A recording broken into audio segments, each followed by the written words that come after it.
大家好，我叫吴立珍，我今天要跟大家谈多种关系。我们哪里有合作空间？在哪些方面我们的立场可能不同？多种关系的本质到底是什么？不过，我们首先从历史开始吧。德国和中华人民共和国于1972年建交，在德国尚未统一的情况下，德国指的是西德。当年，美国总统尼克森访华，透过该行动间接拉回中国在国际舞台上，创造了西德与中国建交的条件。但实际上，东德1949年早已跟中国建交。换句话来说，德国的一部分似乎算是中华人民共和国自建国以来的老朋友。你是中国人民的老朋友，大门随时向你敞开。自建交至近几年，德国对中国的外交政策可以总结为 Wandel durch Handel， 以贸易促改变。该政策的目的是在促使经贸合作的同时，鼓舞中国政治体制的改革。坦白，德国政府一直希望中国不仅能买德国产品，迎接德国投资，还有顺便进口这些所谓的现代民主国家价值观。以贸易促改变，刚好也是以前德国对俄罗斯的外交政策。自然而然，我们现在知道他在俄罗斯彻底失败了。在中国到2008年北京奥运会的那一年，他似乎还有希望，却后来中国政府更坚决反对那些西方价值观渗透中国政治体制，但仍然珍惜跟德国的经贸合作。中国是德国第二大的贸易伙伴。2024年，中德贸易额超2400亿欧元。德国的话，主要出口产品为汽车以及汽车零件、机械设备和资料处理、电气和光学设备。中国是德国众多产品的主要供应国，包括电子产品、纺织品和消费品。不过，近10年以来，中国的技术能力大幅提升，在某些领域甚至开始领先德国。最典型的例子就是中国的电动车行业。同时，德国的话出口量下降，从中国进口的商品倒是变多。这些变化也涉及到两国的贸易平衡问题。德国跟中国显示较明显的贸易逆差，估计2025年达到870亿欧元，创历史新高。另外，中国在双循环的经济政策之下，追求了更高的科技自主性和较低的对外依赖性，对德国作为出口大国造成了一定的影响。也许就是为了因应这种趋势，2023年德国政府想出了一个新的 China-Strategie， 就是德国对中国的政策。里面他描述德中关系如下：中国同时是一个合作伙伴、竞争对手和系统性的对手。这样的定义是不是相当矛盾？尤其是因为德方似乎还没想好到底要放哪一层角色在优先位置。该政策只有目标为去风险，而不是脱钩。政府可以避免使用脱钩这个带有贸易保护主义色彩的词，但所谓去风险，实际上就是在特定领域，例如关键原料、电信、先进科技，降低对中国的依赖。在经济贸易合作要求公平竞争，德国企业希望在中国市场获得不受补贴扭曲、国企特权、外资准入制度影响的公平竞争环境，加强对人权的尊重。跟德国相比，中国政府对人权的看法不同。德国强调普世人权与公民自由的重要性，中国政府反而优先强调经济与社会权利，并认为政治权利可以根据国家政府利益调整。德方在人权议题对中方的批评，通常被解读为干涉中国内政。Für uns ist die Achtung von Menschenrechten weltweit nicht verhandelbar. Entwicklungen in China, insbesondere mit Blick auf Minderheiten der Tibeter, Uiguren, aber auch die politischen Rechte in Hongkong stimmen uns sorgenvoll. 你的提问充满了对中国的偏见和所谓不知道从什么地方来的傲慢，我是完全不能接受的。你了解中国吗？你去过中国吗？你知道中国从一个1穷2白的面貌把6亿以上的人摆脱了贫困吗？你知道中国现在已经成为人均8000美元的一个世界第2大经济体吗？如果我们不能够很好的保护人权的话，中国能取得这么大的发展吗？你知道中国已经把保护人权列入到我们的宪法当中吗？我要告诉你，最了解中国的人权的状况不是你，而是中国人自己。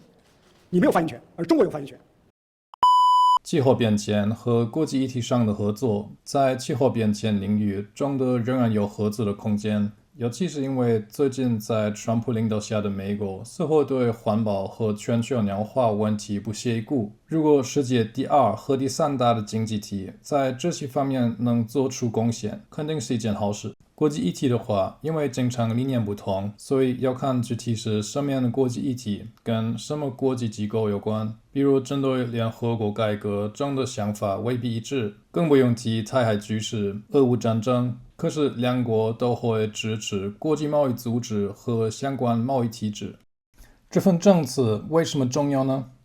它的重要性未必在于它的具体内容，而是德国政府第一次放弃了模糊不清的以贸易促改变的幻想，并提出一个比较一致的对华立场。在过去的德国，联邦政府、邦政府、市政府对华态度各不相同。大企业在中国有自己的企业外交，整体对华政策高度分散且无统一性。如今至少有一套官方框架，让德国在面对中国时不至于完全无方向。同时，各种不同德国利益团跟中国互动，也不一定会遵守德国政府对中国政策。这样的话，该政策还派上用场吗？虽然德国对中国的警觉稍微提高了，外交语气偶尔更直接，但本质上，中德关系也就是以务实经贸合作为主。然后，这就是中国想要的。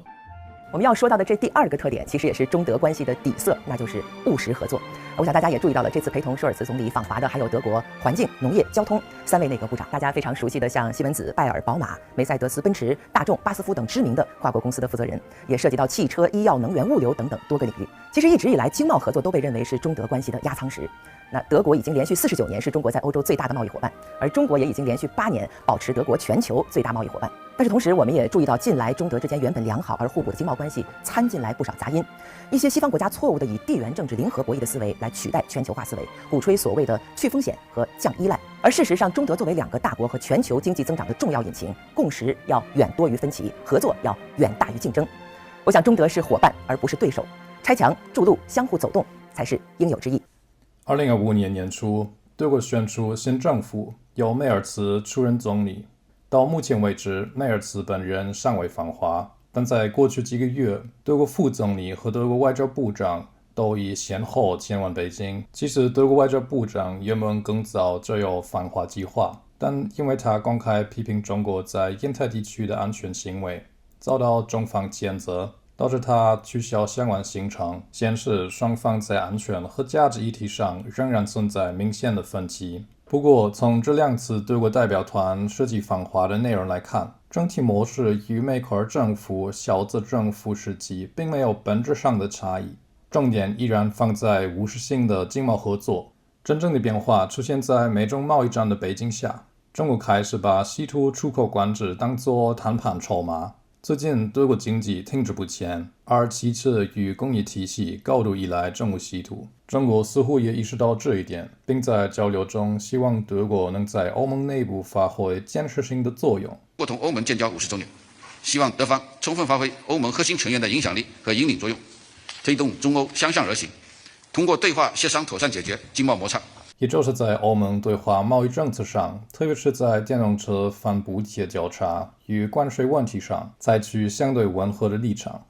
这2次访华中，德国官员似乎没有在公开场合直接批评中国，所有较为敏感的议题基本上都选择在私下沟通，这反映出一个现实。在当前阶段，供应链以来让中国在多种谈判中握有更大的主动权。难怪中国政府反对德国奉行去风险政策。未来几年，德中关系未必会发生巨大的变化，最终大家都各取所需。德国要促使经济增长，维持出口强国地位，同时在价值观上维持自由民主国家的道德姿态。中国还是迎接外资，要带动经济发展。顺便可以强调，西方国家再怎么批评中国，最后还不是要来做生意吗？都是双标，很虚伪，这样强化内宣与外宣的正当性。